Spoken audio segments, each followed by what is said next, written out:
Bien, vamos a empezar un poco con lo que son los fundamentos del análisis de riesgos en el ámbito laboral. Nosotros, como decía recién un compañero por mensaje privado, tenemos que llevar adelante gestión, y no puedo llevar adelante una gestión de seguridad y salud ocupacional si desconozco cuáles los riesgos con los que convivo. Entonces, una de las primeras cosas, antes de pretender prevenir, es conocer, poder hacer una evaluación de cuáles son los riesgos a los que se exponen los trabajadores en su función, en este ámbito laboral. Para eso vamos a usar como norma de referencia la norma IRAM 3800, 3801. Yo se las voy a subir al aula virtual, inclusive les voy a mandar un extracto de la norma para lo que corresponde al programa nuestro, que es la parte de evaluación de riesgos, ¿sí? Y acá voy a volver a un término de base, que lo hemos visto en primer año del terciario, las diferencias entre peligro y riesgo, pero apuntado a cómo lo define la norma IRAM, ¿sí? Cuando hablamos de peligro, hablamos de una fuente o situación con potencial para producir daños en términos de lesión a las personas o enfermedad ocupacional, daños a la propiedad, al medio ambiente o una combinación de estos. Hablamos de la potencialidad que genera esa condición insegura o ese acto inseguro de constituir un riesgo. Hablamos de la fuente, de la situación potencial de producir ese daño, ¿sí? En cambio, cuando hablamos de riesgo, hablamos de una combinación entre la probabilidad de que ese evento peligroso ocurra y la magnitud de sus daños o de sus consecuencias. Por eso es que la fórmula, entre comillas, de riesgo es igual a probabilidad por gravedad, ¿sí? Vamos a ponerlo en un ejemplo fácil de explicar, con un vaso desde casa. Imagínense yo que en este vaso sería un balde transparente, ¿no? Y lo lleno de pelotitas transparentes o pelotitas amarillas que no tienen riesgo alguno, ¿sí? No tienen ningún tipo de peligrosidad. En el medio de todas esas pelotitas amarillas, yo dejo una sola pelotita, por ahí en el fondo, roja. O naranja, mejor, una pelotita naranja. Que si yo la toco, me va a dar urticaria. Nada, un ratito, una reacción alérgica leve y después se me pasa. Acá hablamos de que hay un peligro. ¿Ustedes qué creen? ¿Hay un peligro dentro de este vaso con esa pelotita naranja? Alguno diga sí, por favor, si no queda mal.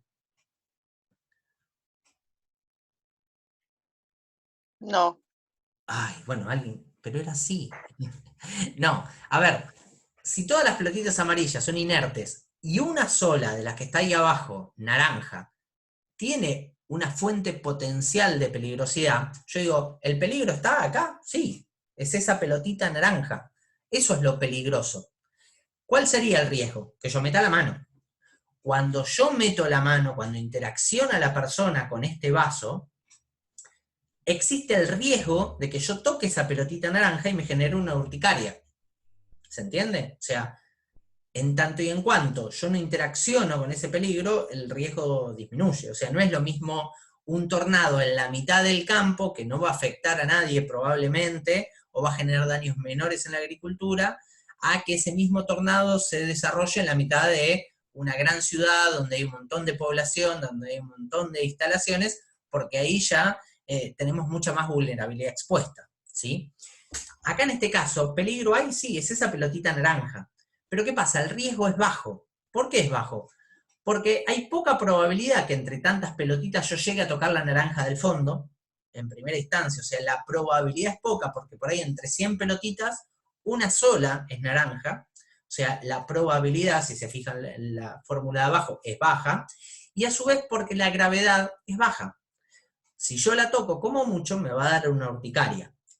¿Sí? ¿Hasta ahí vamos bien? Les cambio el escenario. ¿Sí? Yo digo, vamos a poner, en vez de una pelotita naranja, ahora vamos a poner 20 pelotitas naranjas. De las 100 que hay en total, van a ser 80 amarillas inertes y 20 van a ser naranjas con ese riesgo urticaria. El riesgo, ¿qué creen ustedes? ¿Aumentó o disminuyó? Y alguien hable, porque si no, no prueba nadie. ¿Qué creen ustedes? Aumentó la probabilidad Entonces, ¿qué pasó con el riesgo? y aumenta el riesgo. Aumenta el riesgo. Si aumenta la probabilidad, aumenta el riesgo. ¿Por qué? Porque ahora va a ser la misma urticaria la que me va a dar en caso de yo toque la pelotita roja. Pero si yo meto la mano, al haber más cantidad de pelotitas peligrosas, yo tengo más probabilidad. Entonces, la gravedad es la misma, pero al aumentar la probabilidad, aumenta el riesgo. Cambiemos de escenario, ¿sí? Saco todas las pelotitas naranjas y pongo una pelotita roja en el fondo, que si yo la toco es mortal, ¿sí? Y el resto son pelotitas inertes. Mientras la pelotita está ahí sola, no pasa nada, porque no hay nadie interactuando con el peligro. Ahora, donde yo meto la mano, estoy frente a un riesgo bastante elevado. ¿Por qué? Porque es verdad, la probabilidad de que yo llegue a la pelotita roja quizás sea baja, pero en caso de que la toque, me muero.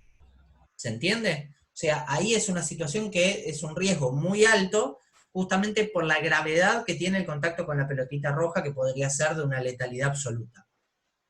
Y si traspolamos al ejemplo anterior la misma situación, si yo en vez de tener una pelotita roja, ahora le meto 20, o sea, aumento la probabilidad, ya estoy hablando de un riesgo que es intolerable. O sea, no puedo aceptar de que alguien meta la mano acá, porque si lo toco, el riesgo es muy elevado, o sea, el riesgo es elevadísimo, es mortal, y la probabilidad es muy alta, ¿sí? Entonces, un poco el fundamento de lo que vamos a ver ahora es justamente ese: cómo generar una evaluación de riesgos en el ámbito laboral, identificando los peligros y valorando el riesgo, cuantitativamente.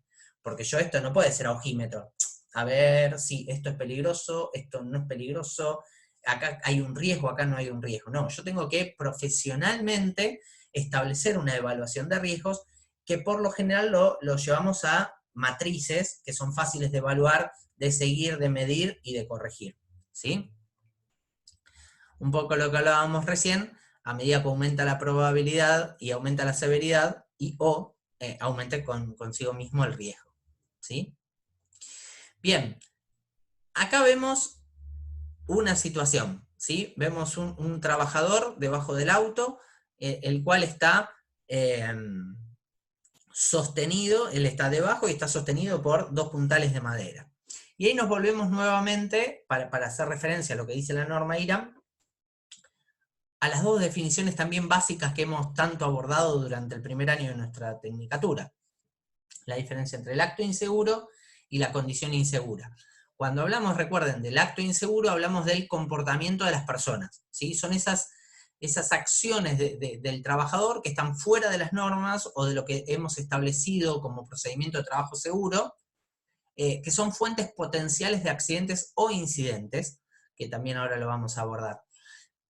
Y hablamos de que este comportamiento no necesariamente es por algo que la persona quiera hacer, puede ser un error como puede ser una negligencia, ¿sí? O sea, hablamos de algo que las personas llevan adelante, ¿sí? Y también hablamos de una condición insegura, que es la condición física en el ambiente de trabajo, ¿sí? Son las deficiencias que están fuera de norma, fuera de los procedimientos de trabajo seguro y que también son potenciales accidentes o incidentes. Pero acá no hablamos del comportamiento de la persona, hablamos de la cosa, ¿sí? Hablamos de la escalera que tiene el peldaño roto, hablamos de la cuerda de vida que está desgastada. Ya no hablamos de que el trabajador se niega a usar el arnés de seguridad. Acá hablamos de que el arnés de seguridad está en mal estado, ¿sí? Estos son los dos términos que también son muy importantes refrescar para poder hacer un correcto análisis de riesgo. Pregunto, para el que quiera comentarnos. En la foto que vemos ahí abajo, ¿se está cometiendo un acto inseguro o una condición insegura? Federico. Una condición insegura. Una condición insegura. ¿Quién habló recién? ¿Quién no lo vi? Yo, Mariela. Ah, Es una condición insegura y un acto inseguro. Me parece que un poquito de las dos. un poquito de las dos. Bien, acá sin lugar a dudas hay de las dos. Primero porque es una condición insegura, o sea, estamos en la mitad de la calle, puede venir otro auto, nos lleva puestos. El auto está en una posición que no corresponde, ¿sí? No está subido en un elevador de vehículos, como por ahí en un taller mecánico. y no, desde ya que desconocemos evidentemente me llama la atención la resistencia a los puntalcitos de madera, pero podrían perfectamente romperse y caerse arriba de la persona. O sea, ahí hay una condición insegura, porque hablamos de la cosa, del medio, de la condición física, ¿sí? Un puntal de madera que no está pensado para sostener un auto, una posición del auto que no es la adecuada, una ubicación del auto en la vía pública que no es la adecuada. Y sin lugar a dudas, como decía Mariela, hay también un acto inseguro, ¿sí? Federico nos decía que también que coincidía de que era ambas, Gustavo decía que ambas, Silva decía que era un acto inseguro. Bueno, perfecto, está bueno porque estamos interactuando de a poquito. Y acá, sin lugar a dudas, vemos que hay un acto inseguro, o sea, el trabajador está debajo del vehículo que está sostenido por la divina gracia, o sea, perfectamente se rompe, cae arriba del trabajador y lo mata. Entonces, acá tenemos las dos cosas, no necesariamente tiene que ver una o la otra, generalmente van de la mano, ¿sí? Porque si bien la escalera tenía el peldaño roto, también hubo actos inseguros de quien la estaban usando sin haberla verificado previamente, o de quienes tenían la responsabilidad de velar por el mantenimiento de esa escalera, pero que no lo hicieron, ¿sí? Ahora, no necesariamente ese trabajador es un suicida potencial que dice, a mí no me importa nada, yo voy y lo hago igual, a sabiendas de que esto es peligroso. ¿Sí? Inclusive, si se fijan, está soldando el tanque de combustible, que recién le presto atención a eso. ¿Sí? O sea, ahí es una bomba de tiempo eso.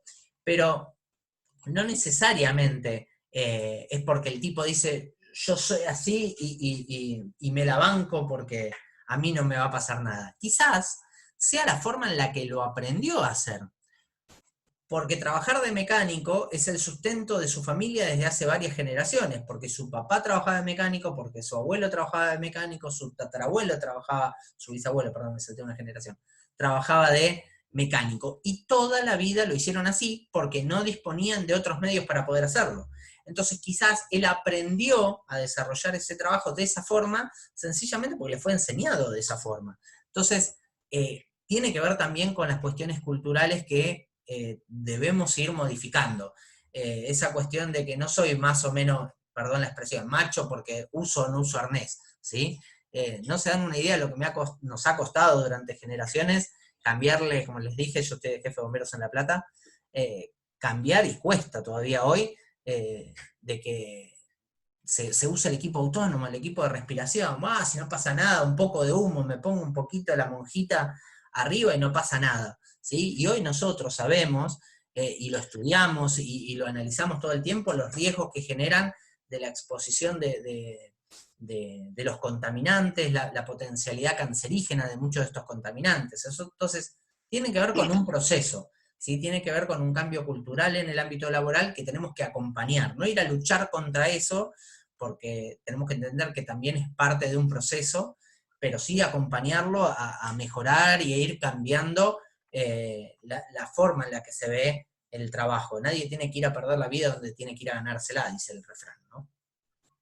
Eso, profesor, disculpe que lo interrumpa, iba a decir que también existe el empleador que no provee los elementos de protección personal adecuados o en la cantidad necesaria, digamos, porque puede existir que ese hombre que está ahí no le dieron seguramente un gato para que levante ese auto y el pobre tipo se tiene que manejar con eso porque su empleador no le dio las herramientas para poder trabajar en condiciones seguras, que también es un poco de que el empleador no te da, vos no lo usás y así vamos recolectando cosas que están mal hechas. Miren, yo parto de la base que siempre dije que a mí me mintieron. Cuando entré a la universidad, me metió mi jefe de bomberos, me dijo, esta es tu carrera, vi el programa de estudio, vi incendios, vi pericias, vi materiales peligrosos, que yo me enamoré, yo hice la carrera en la Escuela Superior de Bomberos en Córdoba. Y me enamoré, dije, esta era mi carrera, ¿no? Entonces, uno entró a la universidad y dice, porque la seguridad es el fundamento de todo. Entonces dice, porque al trabajador le importa volver a casa sano y salvo porque su familia lo espera. Y vos después te encontrás con que, vos flaco me vas a venir a decir lo que tengo que hacer, hace 20 años que trabajo de esto.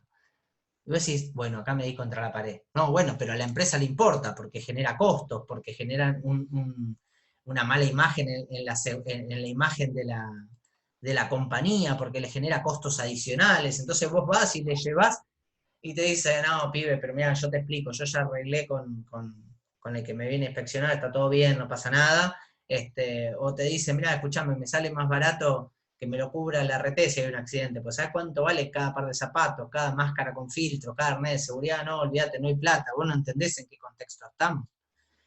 Y dije, bueno, acá me di contra otra pared. Y después dije, bueno, al Estado le importa realmente la seguridad de los trabajadores, tiene que ver con... Y la verdad es que no funciona. O sea, partimos de la base de que corremos en contra de todo lo que se nos ha enseñado durante toda una carrera, entonces salimos con una realidad que, sinceramente, para quienes trabajan en el ámbito de la seguridad y higiene, creo que me van a entender, salvo quienes tienen la bendición de poder trabajar en una empresa con otro grado de conciencia, de que cuesta horrores. Generar seguridad en el ámbito laboral cuesta horrores. ¿Sí? Eso... Pero bueno, es parte de nuestro trabajo y creo que ahí es donde tenemos que hacer nuestro mayor énfasis. ¿Sí? Bien, avanzo, si les parece, yo sé que está buenísimo y me encanta pero si les parece avanzamos un cachito para poder llegar un poquito a lo que es la parte de análisis de riesgos, ¿sí? Y después generamos un contexto de preguntas sobre el final de la clase, ¿sí? Bien, otro término que nos vuelve a hacer énfasis la norma IRAM es la diferencia entre incidente y accidente.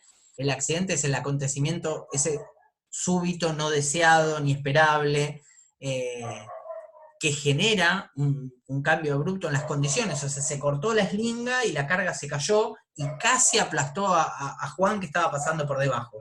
Es un casi accidente, pero es una oportunidad importantísima de evaluar qué es lo que falló para evitar de que el día de mañana vuelva a ocurrir y se genere un accidente, literalmente hablando. Y el otro término con el que trabajamos permanentemente es el de accidente, que es ese acontecimiento no deseado que interrumpe inesperadamente el desarrollo de la actividad. No sé, estamos en la oficina, escuchamos la alarma, miramos para afuera y hay un incendio, o viene uno corriendo pidiendo que llamemos a la ambulancia porque se cayó la carga y aplastó a Juan. O sea, es algo que no esperamos, nos interrumpe de golpe, nos saca de nuestro eje, y que tiene la potencialidad de haber generado lesiones o fatalidades a las personas, daños al medio ambiente o a los bienes, porque quizás se prendió fuego toda la fábrica y no salió nadie herido, pero estamos hablando de un siniestro, estamos hablando de algo que se podría haber evitado, ¿sí? Esos son los términos que nos refresca la norma IRAM y que me parecían importantes volver a retomarlos. Yendo al eje de lo que nos importa hoy, que es el proceso de evaluación de riesgos laborales. Para eso, la norma IRAM establece una serie de secuencias, donde nos dice que primero lo que vamos a hacer es clasificar las actividades laborales. Vamos a tener una evaluación de riesgos en las tareas administrativas, una evaluación de riesgos en el área de recepción de materia prima, por ejemplo. Vamos a tener una evaluación de riesgos en el área de producción, inclusive lo podemos subdividir por subprocesos o por maquinaria. Vamos a tener una evaluación de riesgos en el área de almacenamiento y despacho. ¿Por qué? Porque no son los mismos riesgos los que están expuestos el personal en la oficina a los que está expuesto el personal del área de producción. No significa que sean menos importantes, son distintos quizás. Entonces, requiere una evaluación. Por eso que lo primero que nos dice la norma IRAM es clasifique las actividades, ¿sí? Paso siguiente, uno se aboca a una actividad en particular y dice identifique peligros, ¿sí? Entonces, voy a agarrar mi tabla, voy a decir, bueno, vamos a ir al área de producción, este es el área de corte de madera. Voy a ir con mi tabla y decir, bueno, vamos a ver qué cosas son peligrosas acá. Mira, están bajando las maderas, ¿con qué las bajan? Mira, los bajan con un puente grúa. Bueno, acá tenemos ciertos peligros. ¿Qué pasa si se corta el cable de acero? ¿Qué pasa si alguien pasa por debajo y se cae la carga? ¿Qué pasa si...? Bueno, entonces, ¿qué pasa si? Entonces yo empiezo a identificar peligros, ¿sí? Caída de materiales desde el nivel superior, ¿sí? Empiezo a caminar y encuentro cables que hay por el piso. Che, acá hay un cable que está pelado, fíjense, la parte del conductor acá está pelada, genera un riesgo de contacto eléctrico, tengo acá un riesgo de electrocución, entonces empiezo a ver los cables en el piso. sigo mirando y digo, trabajos en caliente sin procedimientos de seguridad, sin segregar el área contigua al área de trabajo. Empiezo a mirar y digo, acá están manipulando sustancias químicas y no hay protección, no hay bandejas de recolección de derrames. Entonces yo empiezo a enlistar todos los peligros que voy observando. Después vamos a ver un ejemplo. Una vez que identifiqué todos los peligros, voy a establecer cuál es el grado de riesgo. Voy a estimar, voy a valorar el riesgo, cada uno de esos riesgos. ¿Qué significa esto? Como vimos recién en la fórmula, le voy a asignar una probabilidad y una gravedad a cada uno de esos peligros que identifiqué previamente. Y una vez que lo valoré, digo, che, esto es muy grave y es muy probable, o sea, es algo que es intolerable.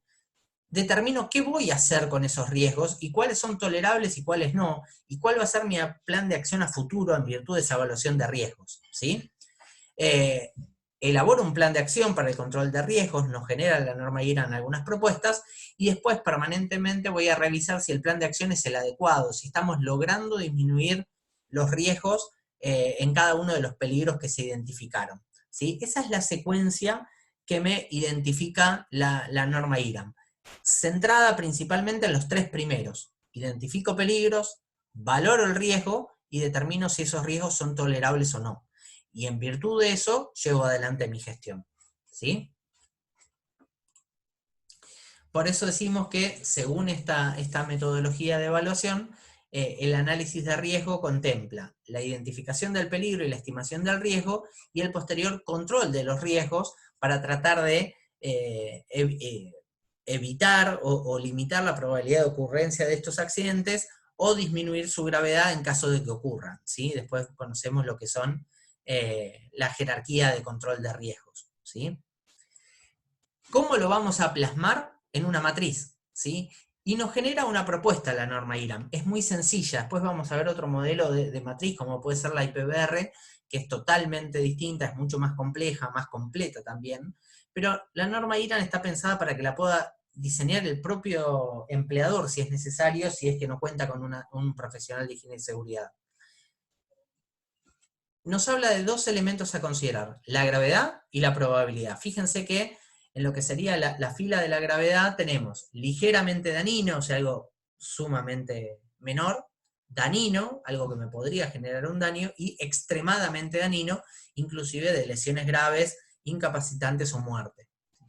Y en la columna de probabilidad me marca muy poco probable o probable. ¿Sí? Esas son las tres opciones en cada uno de esos elementos que me da la norma IRAM. Y después me dice que cruce los datos, por eso se le llama matriz de doble entrada. Si tengo un riesgo, un peligro, que lo trato de evaluar, y digo, esto es ligeramente dañino, y es muy poco probable que ocurra, es un riesgo no significativo. Significa de que yo no le voy a prestar demasiada atención, no voy a usar mis recursos en un peligro que eventualmente si genera, si lo ponemos a evaluación, es muy poco probable que genere un accidente, y si sucede, es algo menor. Significa es un riesgo no significativo. Ahora, si yo a ese riesgo que es muy poco probable que ocurra, lo subo a que si ocurre, podría generar un daño de una lesión en la persona, digo, bueno, ya es un riesgo poco significativo, pero es mayor. Y si digo, es extremadamente dañino, pero muy poco probable, digo que de igual forma es un riesgo moderado. Si uso esa misma lógica para un riesgo que es un peligro que es extremadamente dañino y es probable de que genere un accidente, ya estoy hablando de un riesgo que es intolerable. O sea, yo no puedo permitir de que la persona meta la mano en el cuadro eléctrico, en el tablero eléctrico, sin protección, sin haber cortado la energía eléctrica antes, sin haber puesto a tierra las masas, sin haber hecho un sistema de bloqueo etiquetado, todos los procedimientos que nos marcan las 5 reglas de oro. ¿Por qué? Porque estamos trabajando con muy alta tensión. Entonces, donde acercó la mano, el tipo se murió seguro. Entonces, bueno, yo no puedo permitir de que eso ocurra, ¿sí? Es un riesgo intolerable. ¿Qué es lo que me dice la norma IRAM? Bueno, cuando usted identificó los peligros y valoró el riesgo, evalúe si va a ser viable o no trabajar de esa forma. Y no me lo puede dar al azar, a que yo lo diga porque sí, ¿sí? Me dice, para un riesgo no significativo, no requiere ninguna acción inmediata y no es necesario guardar registros documentados. Para un riesgo que es poco significativo, dice, los controles que usted tiene hasta ahora son suficientes, dele prioridad a otros más importantes. Para un riesgo moderado, dice, deben tomarse recaudos, implementar medidas dentro de un lapso definido, o sea, no te corto las tareas, establezcamos una fecha y vayamos controlando para disminuir este riesgo. Ya el riesgo significativo, digo, bueno, no vamos a iniciar nuevamente el trabajo en el día de mañana, por ejemplo, hasta que no reduzcamos el riesgo, o cuando se está trabajando actualmente debemos tomar una acción urgente, onda, bajate del andamio, ponete el arnés y volvés a subir. Ahora, si yo veo que el arnés está recontra mal armado, no tiene sujeción alguna, hay una probabilidad enorme de que el andamio se caiga, y encima nadie tiene arnés y hay 5 personas trabajando arriba, el riesgo es intolerable. Significa que el trabajo se tiene que suspender inmediatamente y no se va a poder retomar hasta tanto el riesgo haya disminuido.